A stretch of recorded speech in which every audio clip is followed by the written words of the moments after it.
Boa noite a todos, com muita esperança, com muita paz do alto, não é isso? Com calor também, físico, mas que seja também calor do espírito. A gente está falando feliz ano novo, mas eu já estou quase falando feliz Páscoa, né? Porque já estamos aí no meio de fevereiro, então vamos lá, não vou falar de novo feliz Natal, feliz ano novo. Domingo passado nós começamos falando sobre uma revisão de vida, meditando ali em Isaías 55, é um momento da gente revisar muitos aspectos na nossa vida, continuando nesse aspecto, obrigado tia, vamos abrir Romanos 12, no versículo 1, convido você a abrir e alguém a ler aqui, que desejar a leitura desse texto, fazer a leitura.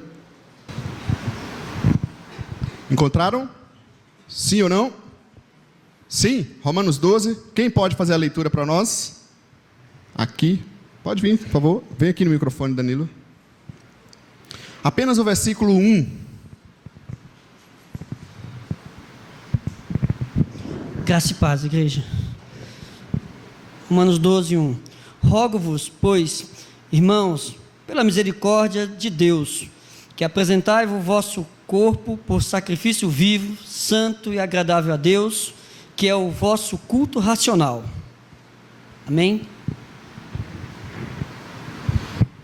Amém. Iria fazer o versículo 1 e o versículo 2, mas a carta de Romanos é uma carta muito profunda, a gente vai ver mais alguma coisa sobre isso. Eu queria dar como tema da nossa meditação nesse texto sobre seja a diferença. Fim de ano, mudança de ano, a gente quer que as coisas mudem, não é isso? A verdade é que muita coisa não muda. A gente quer que o outro muda, a verdade é que muitas vezes o outro não muda. A gente quer que a circunstância muda, a verdade é que muitas vezes a circunstância não muda. Agora, uma coisa pode ser mudada, somos nós mesmos. Diante daquela circunstância, diante daquela situação, diante da vida, diante do outro, nós sim temos a possibilidade de ser a diferença, de agir diferente, de pensar diferente. Então, meditar nesse versículo 1, vamos aprofundar um pouco nele, pensando que nós sim devemos ser a diferença.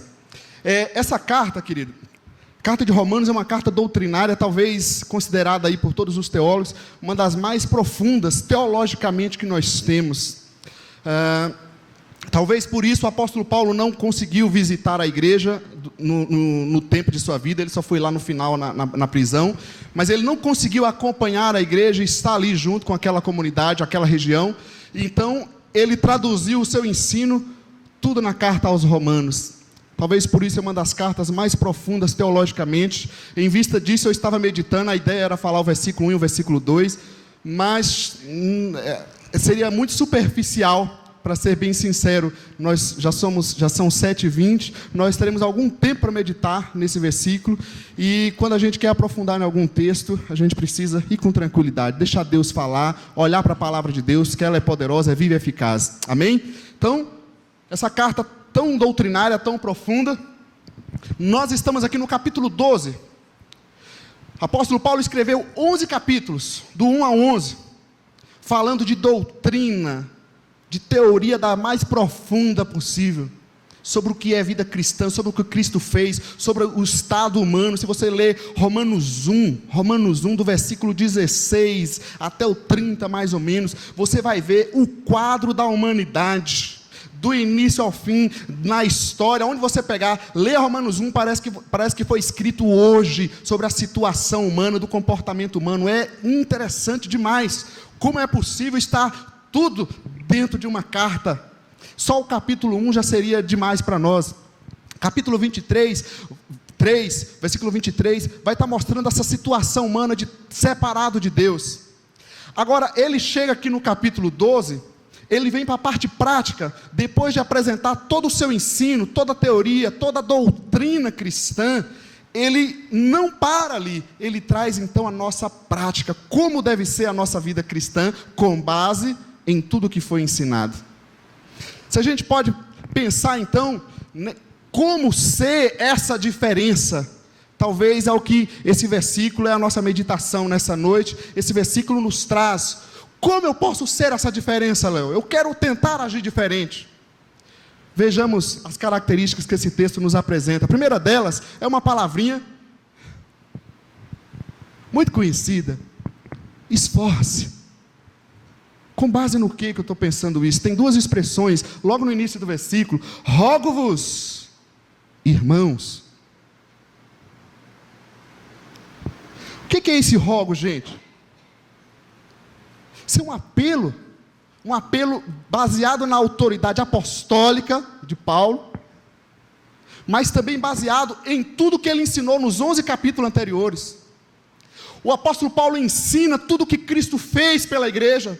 Ele chega aqui no capítulo 2, então, irmãos, eu apelo insistentemente para vocês, veementemente para vocês, eu faço um apelo do fundo do meu coração, para que isso que nós estamos vendo aqui, que Cristo fez por nós, isso possa penetrar a tua alma, teu coração. Esse é o interesse do apóstolo Paulo. Ele intercede, ele roga com vigor, dizendo: meu amado, minha filha, homem de Deus, olha para o que Cristo fez, e agora se esforce. O apóstolo Paulo rogando, apelando do fundo da alma para cada cristão. Esse apelo tem que tocar a nossa vida nessa noite. Nós estamos numa noite de ceia. Todos os cultos são especiais, nós sempre lembramos a morte de Cristo, mas hoje nós vamos ter os símbolos aqui presentes.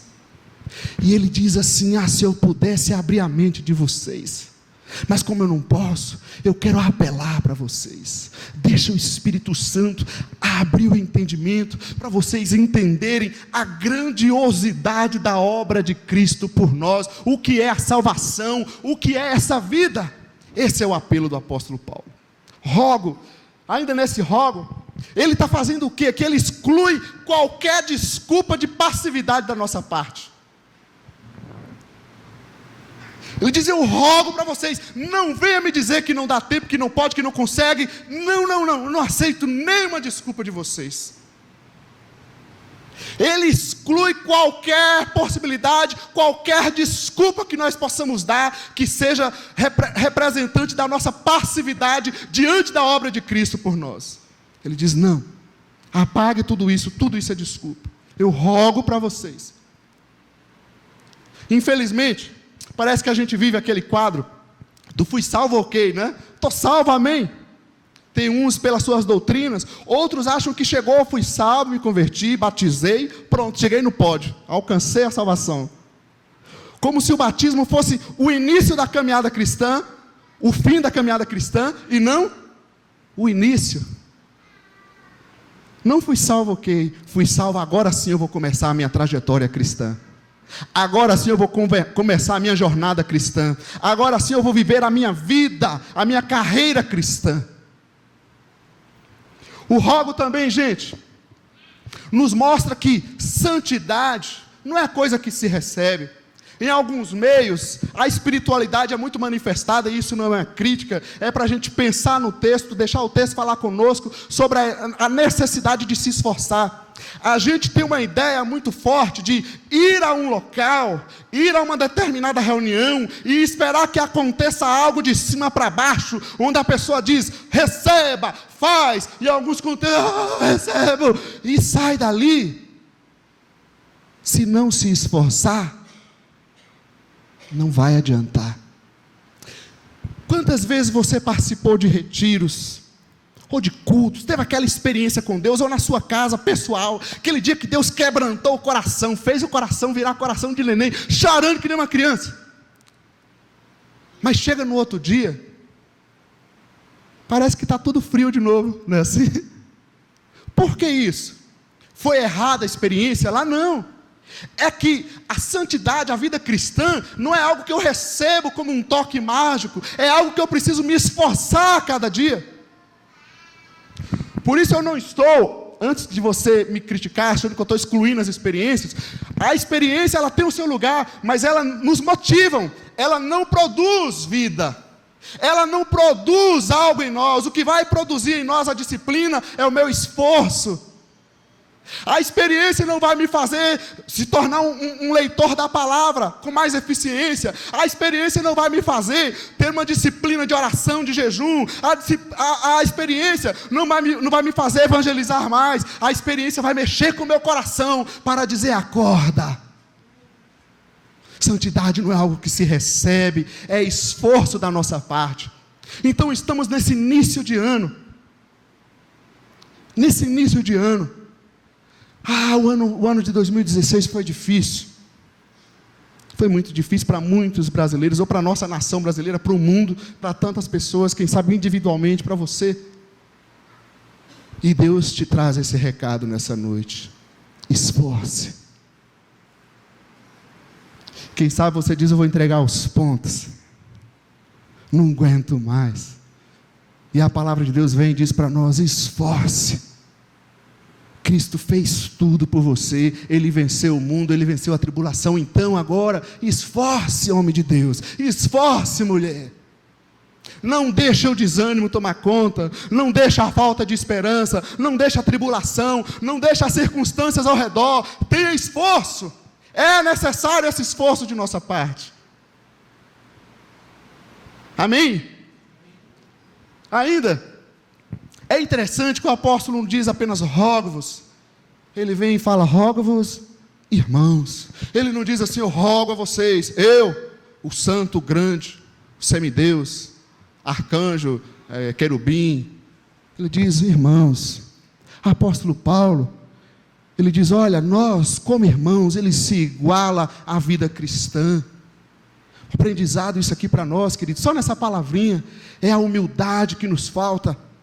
Se tem uma coisa que afetou a história da igreja cristã, e você pode pegar isso nos livros seculares, é a tal da Idade Média, e todo mundo vai falar, a Idade Negra, vai falar mal da igreja, só que eles se esquecem que é a igreja que se afastou do Cristo.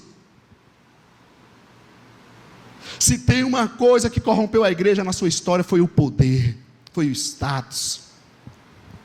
Nós precisamos de humildade, para esforçar. Apóstolo Paulo diz: rogo-vos, irmãos. Nós todos irmãos, não tem ninguém mais pior ou melhor, não tem ninguém que não precisa se esforçar. Mas eu já tenho tanto tempo de crente, eu já fiz tudo na vida. Você não fez tudo. Se você já tivesse feito tudo, você não estaria mais aqui. É necessário esforço para viver a vida cristã, para perseverar, para viver na família, para viver no trabalho. É necessário esforçar. Quem sabe alguns pensaram assim: eu não vou hoje na igreja, para quê? Eu já ouvi, tem 2 domingos, é difícil falar isso agora porque tem 2 domingos que a gente já não se encontrou, né? Mas quem sabe alguns falam assim: eu estou meio cansado hoje, né? Assim, às vezes ele fala: não quero ir mais. É necessário esforço. A Bíblia diz, 1 Coríntios 10, 13, se eu não me engano: aquele que está em pé, fica tranquilo, achando que é o santo dos santos. É assim? Aquele que está em pé, cuide para que não caia, seja quem for, tenha o título, a função, o tempo que for, seja especial do jeito que for, tenha o tempo de oração do jeito que for. Se tem uma coisa para a nossa vida, é humildade. Esforce, lembre que nós somos barro, que nós precisamos cuidar da nossa vida a cada dia, com esforço em cada área da nossa vida. Amém, igreja? Me permita fazer uma citação, olhando para esse texto. Se você conseguir ler daí, vamos ler. 1, 2, 3.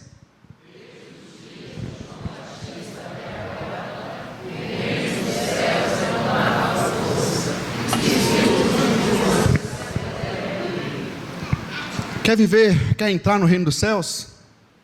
Esforce. Quer conseguir praticar o evangelho de Jesus? Esforce. Falar de amor ao próximo, de perdão, de qualquer outra coisa é muito bonito, mas a prática não é tão simples assim. É necessário esforçar. Amém? Como ser a diferença? Um outro aspecto nesse texto que nos apresenta. Aliás, tem um pensamento aqui que eu resumi isso. Então, olha e pensa aqui. Você crê em Deus? Você crê em Jesus? Não basta crer, tem que fazer. Esforce. Mas eu creio, amém. O apóstolo Tiago seria um pouco mais radical, mais duro, para você não falar que fui eu que estou falando. O apóstolo Tiago ia falar assim: você diz que crê em Deus? É mesmo, campineiro? É mesmo, santo? Você crê em Deus? Eu vou te falar uma verdade: os demônios creem e estremecem. É verdade ou não é? Não basta crer, tem que fazer. Esforce. Esforce.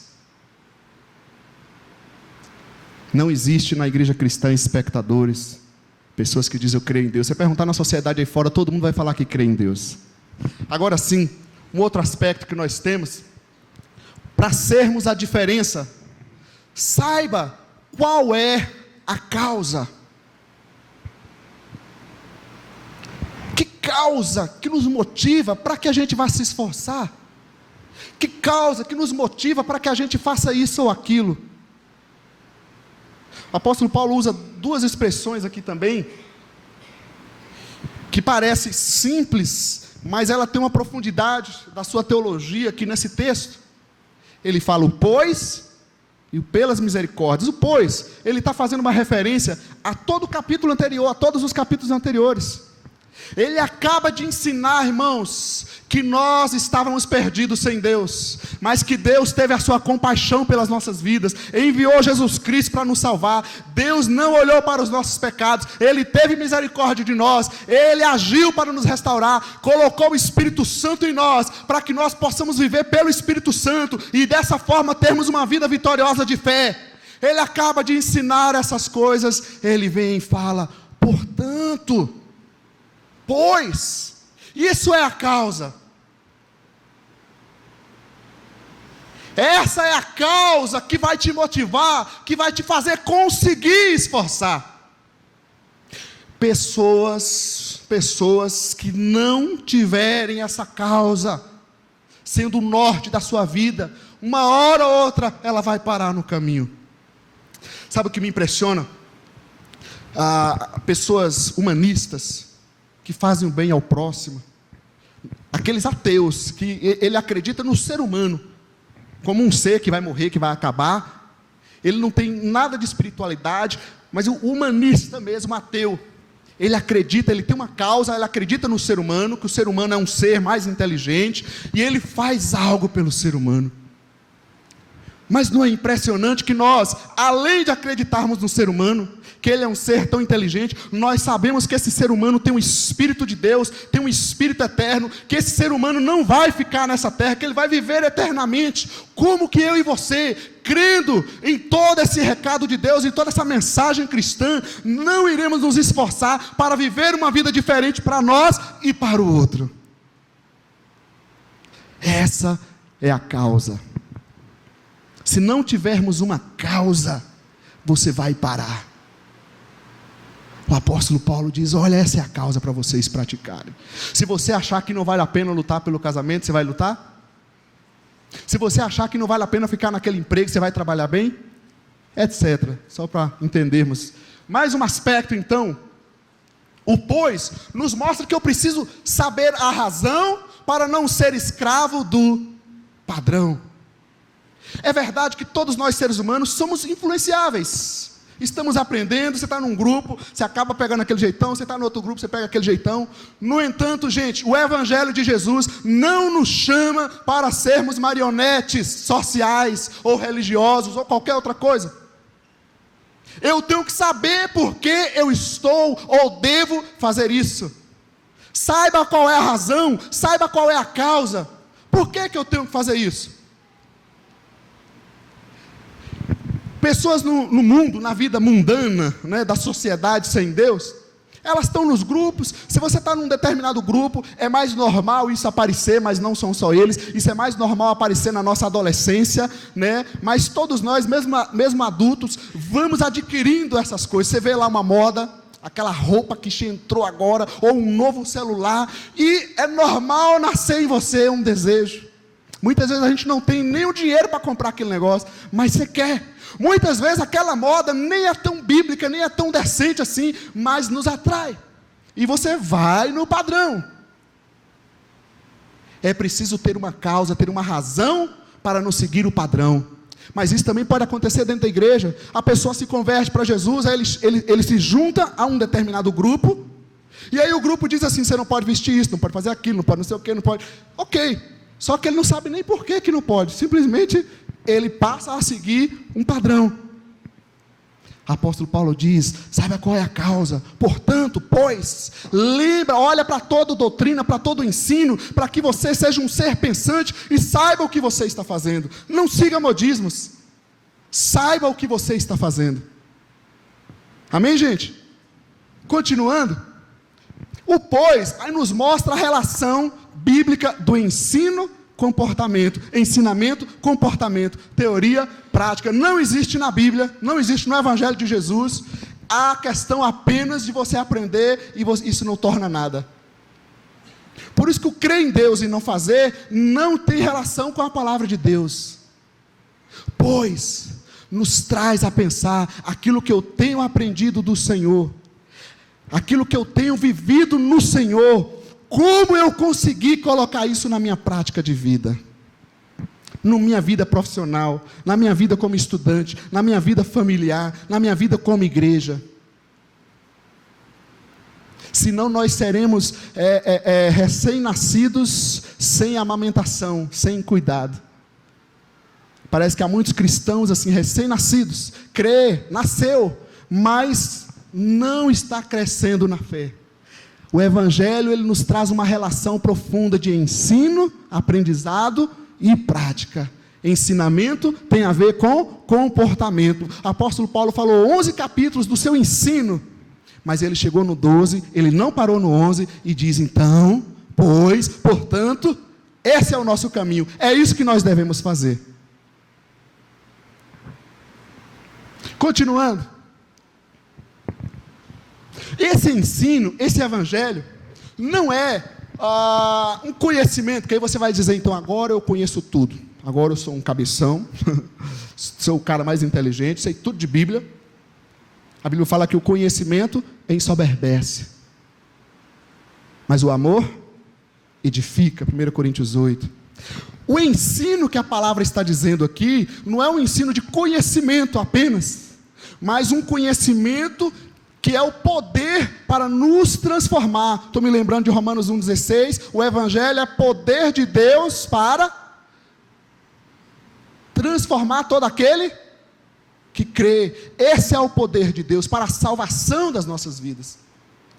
O ensino do Evangelho, quando eu leio a palavra, eu tenho que permitir a palavra ser essa causa que me faz agir dessa forma. Por que eu me esforço para perdoar? É fácil perdoar, Luiz? Para você, tem pessoas que não têm tanta dificuldade com isso, né? É um exemplo. Mas tem pessoas que têm muita dificuldade. O que você faz com isso? Quando você tem uma causa que é mais forte do que o teu comportamento, então você tem um ensino que é o perdão. O teu comportamento diz: eu não quero fazer isso. Mas tem uma causa que é mais forte. Essa causa é esse poder motivador, transformador, que me faz ser diferente. Eu me esforço, mas esse poder de Deus age na minha vida e faz algo extraordinário, que às vezes nós mesmos olhando e falamos: como eu estou sendo assim? O que aconteceu comigo? Alguma coisa tem mudado na minha vida. Amém, gente? Mais um. Aí você fala: mas Léo, eu vou me esforçar, eu sei que o Evangelho é a causa, eu quero praticar, mas eu não consigo. A Bíblia responde: rogo-vos, irmãos, de que forma? Pelas misericórdias, não somente pelo poder do Evangelho, pois, referindo a todo o Evangelho ensinado, mas ele falando: lembra das misericórdias. E é interessante que aparece no plural, não é porque são várias misericórdias, é porque a misericórdia de Deus se manifesta de várias formas e em diferentes ocasiões na nossa vida. Essa misericórdia é a sensibilidade de Deus em olhar para o nosso estado, que era miserável, pecador, afastado, separado de Deus, condenado, mas Deus se sensibilizou com o nosso estado, e Ele foi em nosso favor, Ele agiu em nosso favor, Ele diz: vem meu filho, Ele nos tirou daquela situação. Então é possível se esforçar, é possível pegar essa causa que é a palavra de Deus em nós, que é a presença dEle em nós, gente, pela misericórdia dEle, mesmo naqueles momentos que nós dizemos: Senhor, eu não tenho mais força, mesmo naqueles momentos, Senhor, que nós dizemos: Senhor, isso não dá mais, o que nós devemos fazer? Senhor, faz a tua misericórdia agir na minha vida. Está frio aqui dentro, está duro o meu coração, eu não consigo. Isso não é pecado, gente. Tem momentos que a melhor misericórdia que a gente pode, a melhor oração que a gente pode dizer é: Senhor, tenha misericórdia de mim. Tenha misericórdia de mim. E Ele é misericordioso. Amém. Muitas vezes, mesmo eu querendo me esforçar, mesmo eu tendo o evangelho como causa, muitas vezes a luta é tão grande, a situação é tão complicada, o problema é tão complicado, que a gente se perde em meio a tudo isso, e nós precisamos nos apossar disso que Ele fez por nós, que Ele sente por nós, que é a sua misericórdia. Tenha misericórdia de mim, Senhor. E Ele vai ouvir teu coração. Ele vai ouvir essa simples oração: tenha misericórdia de mim. Amém? As confusões na cabeça, o medo, a luta, fala com Deus: tem misericórdia de mim, Senhor, em nome de Jesus. Permita fazer uma citação, falando desse ensino, não só o ensino de Romanos, mas toda a Bíblia. Olha o que esse versículo diz, podemos ler juntos? 1, 2, 3.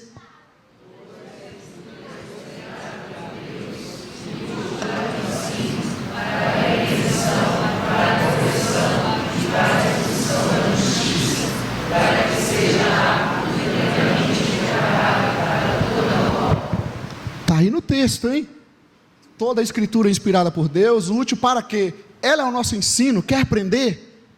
Quer ser o cara inteligente, sábio, com sabedoria do céu, do alto, não precisa ter experiências malucas. Olha a palavra: útil para o ensino, para a repreensão, correção, instrução na justiça. Agora olha só, gente, para que nós sejamos aptos e plenamente preparados para quê? Tudo. A palavra nos traz, Deus está interessado em toda a nossa vida, a minha vida familiar, a minha vida profissional. A palavra nos traz direção de como viver diferente. Sejamos nós a diferença. Sejamos nós a diferença no meio onde estamos. Deus vai nos dar uma direção, que a nossa espiritualidade mexa com o nosso viver, não um ensino de conhecimento, mas um ensino que é poder de Deus, que nós permitimos esse poder agir na nossa vida, que é vaso de barro, fraco, humano, mas Ele age e opera através de nós e em nós. Amém? Como ser a diferença? Em primeiro lugar, esforce, saiba a causa. Pensando aqui no saiba a causa, se tentar resumir isso num pensamento, leia aí para você. Nós falamos na primeira aqui, não basta crer, tem que fazer. Agora, não basta fazer, tem que saber por quê. O que é que te leva a fazer isso? Não é verdade, irmãos? Qual é a causa? Por que você evangeliza ou não? Por que eu ajudo o outro? Por que eu quero perdoar? Por que eu estou buscando ser um profissional esforçado naquela empresa, enquanto o cidadão do meu lado tá achando que é um folgado, não é assim? O cara está do lado, ele não faz a parte dele, sobra tudo para mim. E a gente fica lá, meu Deus, não, eu não vou fazer, também ninguém faz. Não, sabe por que eu faço? Porque eu tenho uma causa. Não é porque o outro não faz. Não espera o outro, faça você, seja a diferença. Amém, gente? Estamos terminando. Terceira lição, então, como ser essa diferença? Oferte-se a Deus, ofereça-se a Deus. As palavras que aparecem no texto aí, nesse versículo, isso tudo um versículo bíblico, você vê como a palavra de Deus é tremenda, maravilhosa, para aplicá-la na nossa vida. Ele diz, rogo-vos irmãos, pois, pelas misericórdias, e aí ele traz esse quadro, apresenteis, querido, ele está fazendo uma referência do sacrifício do Antigo Testamento. Lembra do Antigo Testamento? Não dá para explicar tanta coisa, a cultura da época, por que era oferecido o animal, mas hoje vamos apenas mostrar que, trazer essa figura do Antigo Testamento, que quando eu queria a graça de Deus, a pessoa levava ali um animal, que o sacrifício daquele animal, era o sacrifício de perdão para a vida dele. Ele apresentava aquele animal no altar. Quando ele colocava aquele animal ali, significa que aquele animal estava reservado para isso, apresentado para isso. Não dá mais para tirar. Então quando ele diz, apresente, ofereça a tua vida como sacrifício, não é uma coisa que eu faço e desfaço. Se eu sou colocado no altar para o sacrifício do Senhor, é uma vez só. Quer ser a diferença? Oferte-se a Deus. Mas eu estou dando meu serviço, estou dando meu dinheiro, estou dando meu talento. Estou falando disso.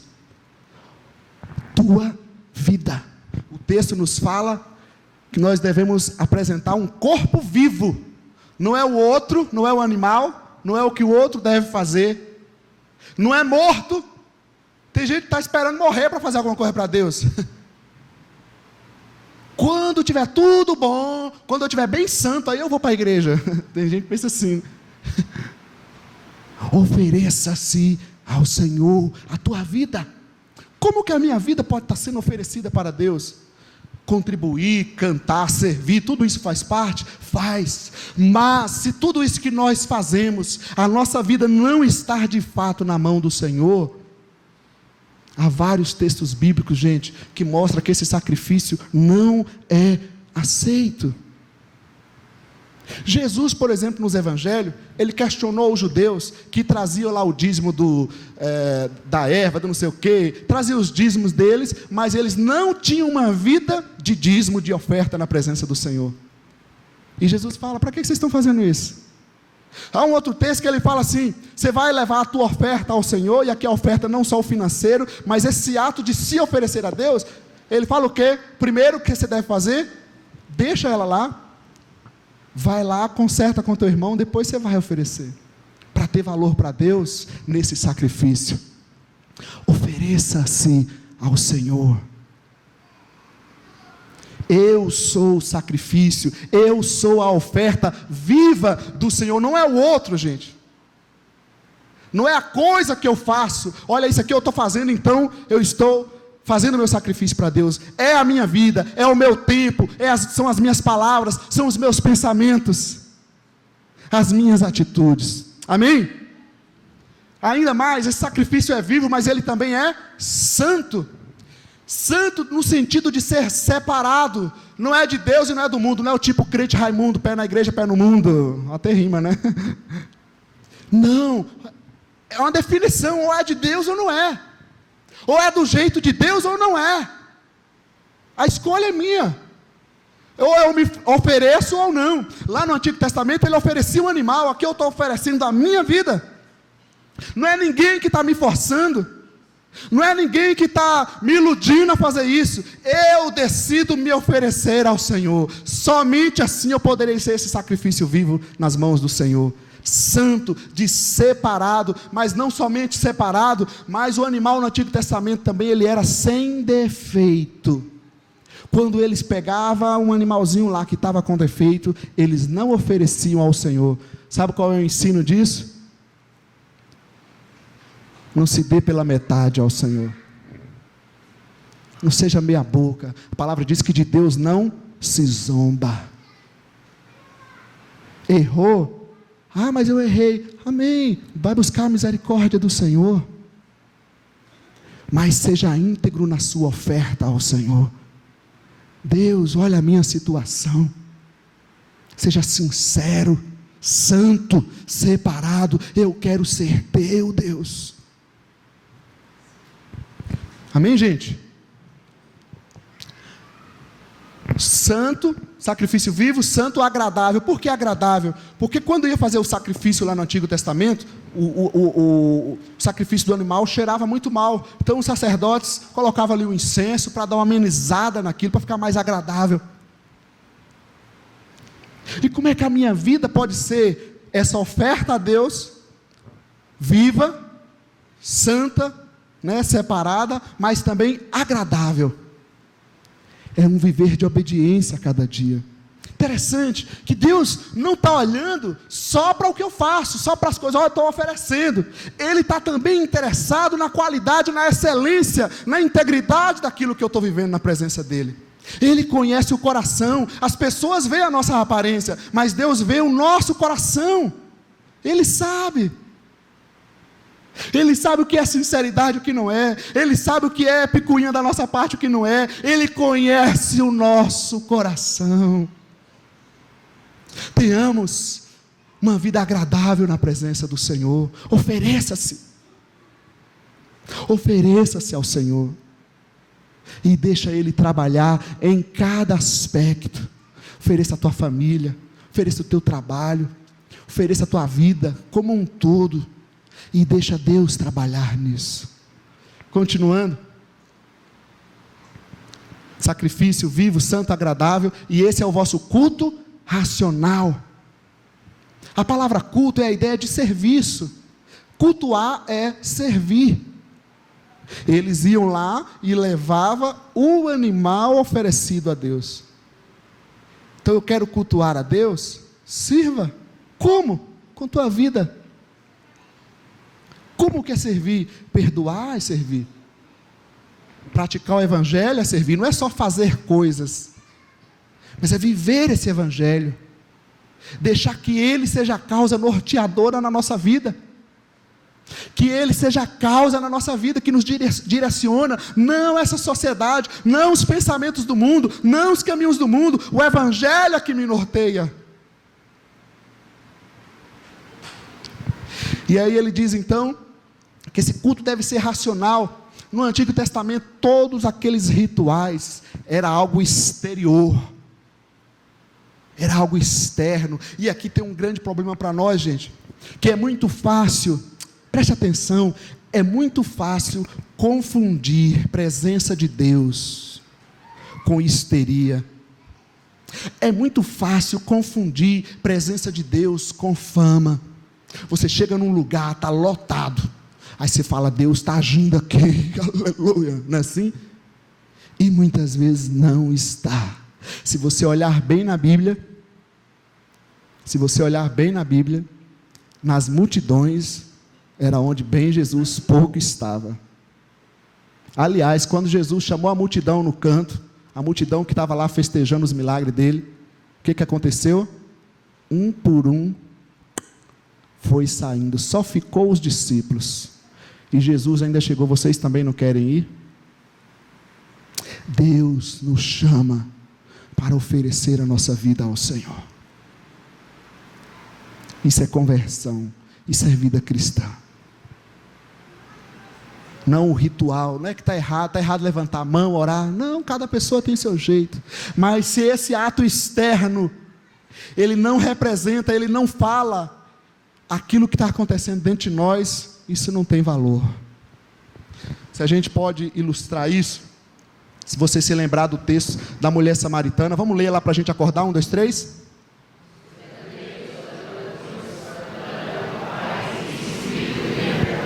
Essa é a adoração, essa é a oferta que o Senhor quer. É você que vai fazer isso. Somos nós, individualmente. Eu sou essa diferença. Eu quero. Como é que se vive o Evangelho? Eu quero isso. Eu quero me oferecer para o Senhor.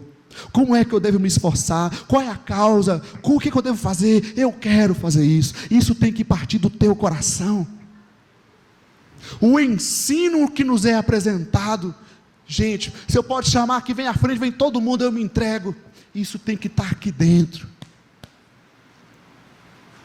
Isso vai ser demonstrado no nosso comportamento, na nossa vida, no dia a dia.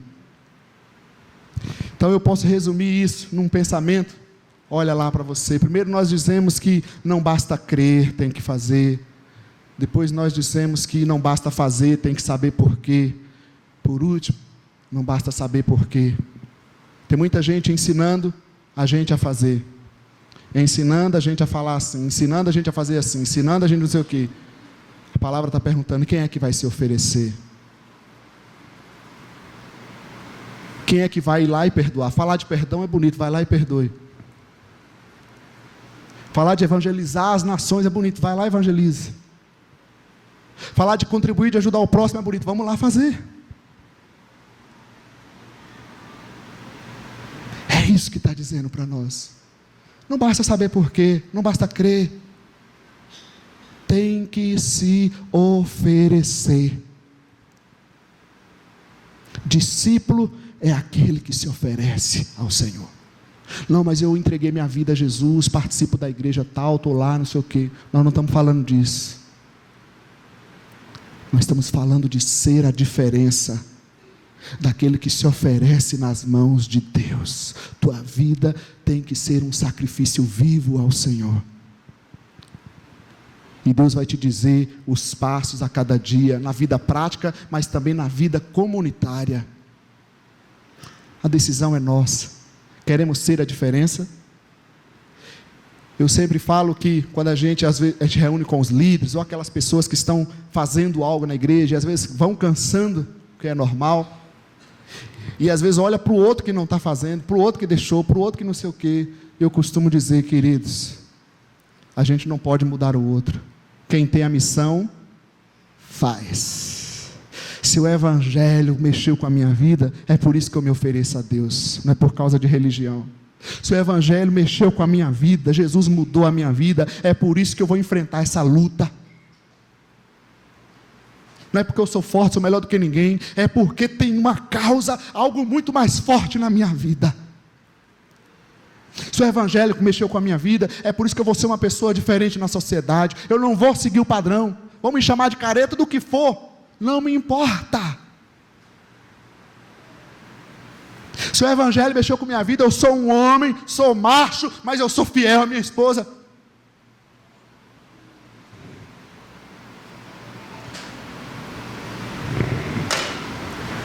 Sejamos a diferença. Amém?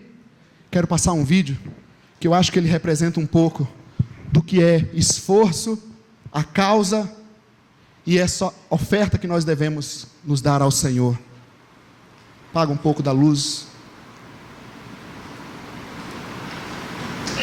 Imagine se você só pudesse ir à igreja se fosse escondido e neste dia tivesse que tomar o máximo de cuidado para não ser visto ou parado por nenhum policial. E se a igreja ficasse em um lugar tão secreto a ponto de ser subterrânea, como seria para você? Em uma das sociedades mais repressoras do planeta, o Irã, as igrejas cristãs funcionam assim.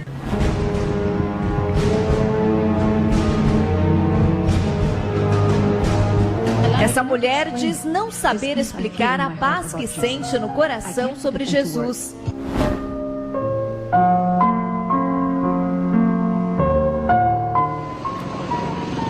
É mais um fim de uma terça-feira. Como de costume, centenas de iranianos enfrentam o trânsito pesado de Teherã.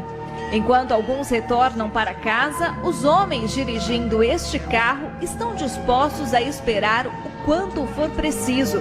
Eles estão a caminho de uma reunião subterrânea. O acontecimento foi organizado em total segredo. As mulheres chegam aos poucos. Quando chegam à reunião, os chales de cabeça, que são obrigatórios sob a lei islâmica do Irã, são abandonados. Pouco tempo depois, um grupo de jovens entra no edifício tentando evitar ser notado. Mas as pessoas aqui não estão planejando um protesto político, nem festejam com relação a esse regime. Elas se reuniram atrás de portas fechadas para adorar Jesus Cristo.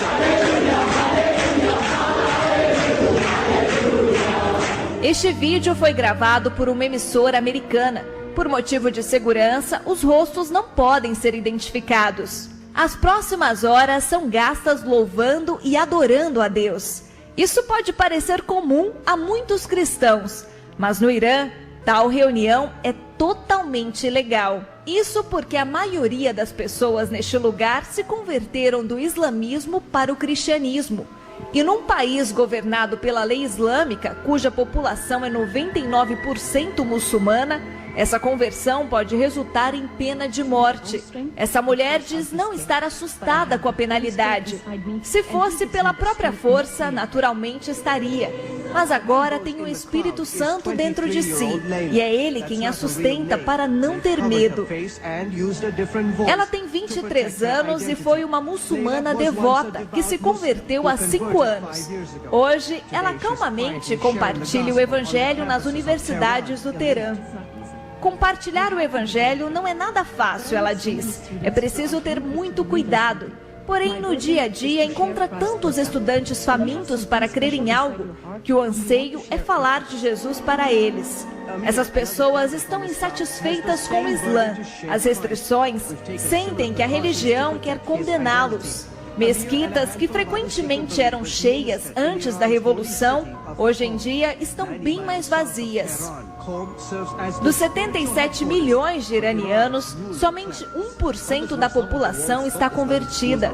O país perde apenas para a Coreia do Norte, no ranking dos 50 piores países para pregar o evangelho no mundo. O preço para se converter pode ser qualquer coisa, diz esse homem. Mas como Cristo disse, se você quiser ser meu discípulo, você tem que abandonar tudo, inclusive a sua própria vida. Muitos iranianos foram mortos por muçulmanos praticantes. Muitos ainda permanecem escondidos atrás das barracas para não declararem suas conversões ao cristianismo. Essas garotas muçulmanas contam as experiências que tiveram com Jesus. Eu conheço muitos muçulmanos que vão à igreja. Eu vou lá para encontrar a paz. Não sei como explicá-la, ela diz. Essa outra descreve o respeito que sente por Jesus e afirma que outros amigos se sentem da mesma maneira. Hoje em dia, essa rede de igrejas subterrâneas atua secretamente por todo o país. Proporciona aos cristãos iranianos um lugar para terem comunhão. Arrisca as agressões das autoridades iranianas. Esses homens e mulheres estão orando essa noite por sabedoria, para compartilharem a fé numa cultura hostil, mas cheia de corações abertos.